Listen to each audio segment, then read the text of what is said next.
2024 में गठबंधन जरूरी या विपक्ष के लिए मजबूरी? पूरे देश की निगाहें 2024 के लोकसभा चुनाव पर टिकी हुई है, जहां पर पूरा विपक्ष एकजुट होने की बात कर रहा है। एक सर्वे के अनुसार यह पता चला कि अगर पूरा विपक्ष एकजुट होता है तो 49% लोगों का मानना है कि भारतीय जनता पार्टी को इसका नुकसान हो जाएगा। वहीं पर 30% लोगों का कहना है कि इसका असर भारतीय जनता पार्टी पर कुछ नहीं पड़ेगा। वहीं पर 21% लोग यह कह रहे हैं कि हम अभी कुछ कह नहीं सकते। अब ऐसे में देखा जाए तो महाराष्ट्र की राजनीति में बड़ा उथल पुथल हुआ और बिहार के राजनीति में उथल पुथल हुआ। ऐसे में बिहार के मुख्यमंत्री नीतीश कुमार महाराष्ट्र के दौरे पर, उन्होंने महाराष्ट्र के पूर्व मुख्यमंत्री उद्धव ठाकरे से मुलाकात की। उसके बाद वह महाराष्ट्र की राजनीति के चाणक्य कहे जाने वाले शरद पवार से भी उन्होंने मुलाकात किया। अब ऐसे में 2024 को लेकर पूरा विपक्ष एकजुट होने की बात कर रहा है। विपक्ष की जहां अपने आप में मजबूती है, वहीं पर बहुत सारी कमजोरियां भी हैं। वहीं पर देखा जाए तो अरविंद केजरीवाल राजनीति को नाप तोल कर देखते हैं और नाप तोड़ कर बोलते भी है। उनका राजनीतिक फायदा जहां पर नजर आता है वहीं पर वो बोलते हैं। वहीं पर ममता बनर्जी देखा जाए तो गरीबों की मसीहा कही जाती है और ममता बनर्जी का जो वर्चस्व है वो सिर्फ एक ही राज्य तक अभी सीमित है। ऐसे में कांग्रेस पार्टी जो कि पूरे विपक्ष को एक करने की बात कही, लेकिन कर्नाटक में मुख्यमंत्री का जब शपथ ग्रहण हुआ तो अरविंद केजरीवाल को नहीं बुलाया गया, क्योंकि अब अरविंद केजरीवाल की पार्टी अब राष्ट्रीय पार्टी बन चुकी है। क्या कांग्रेस पार्टी को अब अरविंद केजरीवाल से डर भी लग रहा है? अब ऐसे में देखा जाए तो केरला के मुख्यमंत्री को भी कांग्रेस पार्टी ने नहीं बुलाया, क्योंकि केरला में कांग्रेस पार्टी और लेफ्ट आमने सामने है।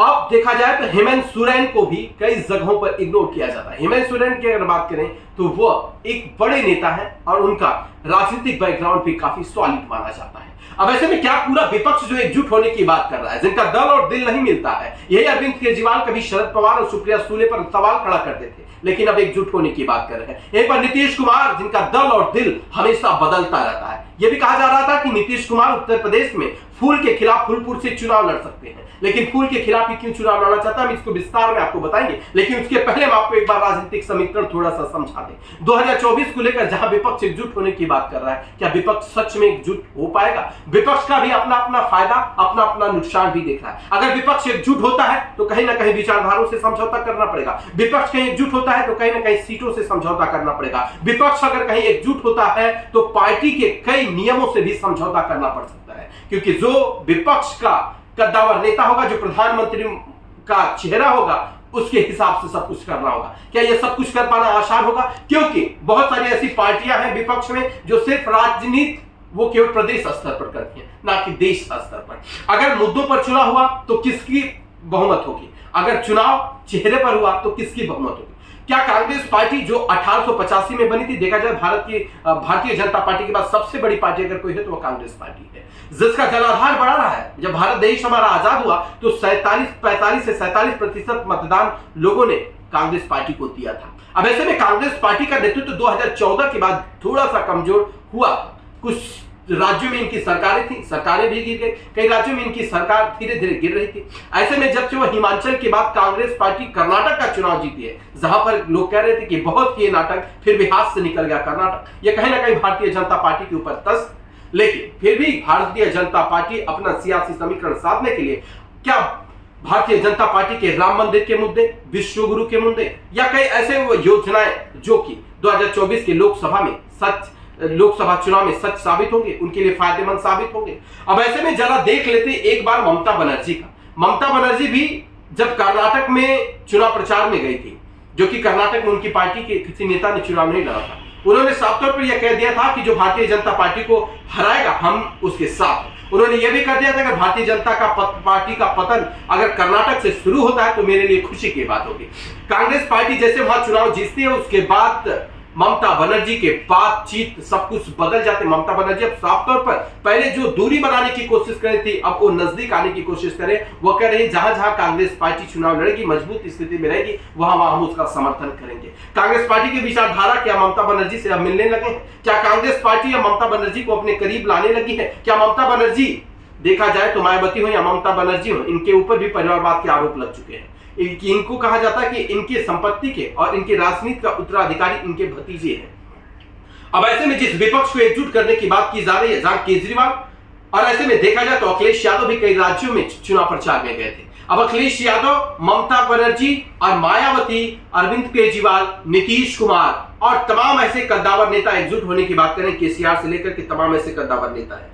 ऐसे में क्या उत्तर प्रदेश की राजनीति को भी समझना बड़ा दिलचस्प है, क्योंकि उत्तर प्रदेश एक ऐसा राज्य है जहां से दिल्ली की कुर्सी बहुत हद तक तय होती है। और उत्तर प्रदेश में देखा जाए तो भारतीय जनता पार्टी की सरकार है और भारत में सबसे ज्यादा लोकसभा सीटें अगर कहीं है तो उत्तर प्रदेश में है। क्या उत्तर प्रदेश में स्थानीय निकाय चुनाव के साथ साथ जो नगर निकाय चुनाव है उसके नतीजे आपके सामने हैं। ऐसे में अब कयास ये लगाए जा रहे हैं कि भारतीय जनता पार्टी कई राज्यों में अपनी सरकार से हाथ धो चुकी है। कई राज्यों में उनकी सरकार नहीं है, बहुत राज्यों में विपक्ष की सरकार है। छत्तीसगढ़ में भारतीय जनता पार्टी की नहीं, कांग्रेस की सरकार है। राजस्थान में कांग्रेस की सरकार है। बिहार में इस वक्त देखा जाए तो आरजेडी की गठबंधन वाली सरकार है।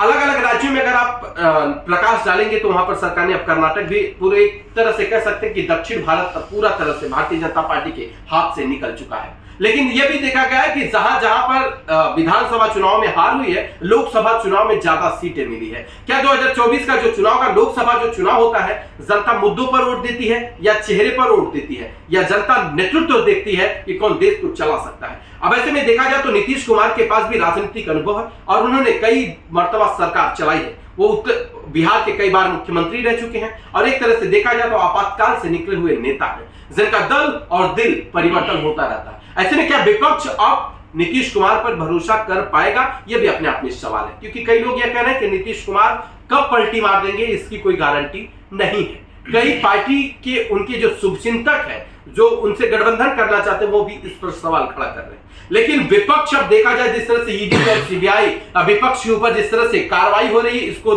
मद्देनजर रखते हुए क्या विपक्ष एकजुट होने की कोशिश करेगा? अगर बिखरा हुआ विपक्ष एकजुट हो भी जाता है, क्या वो सरकार को चला पाएंगे, सिस्टम को चला पाएंगे, कि फिर कभी सीटों के लिए तो कभी धन के लिए आपसी मतभेद करके सरकार को गिराने की भी भूमिका न कर दें?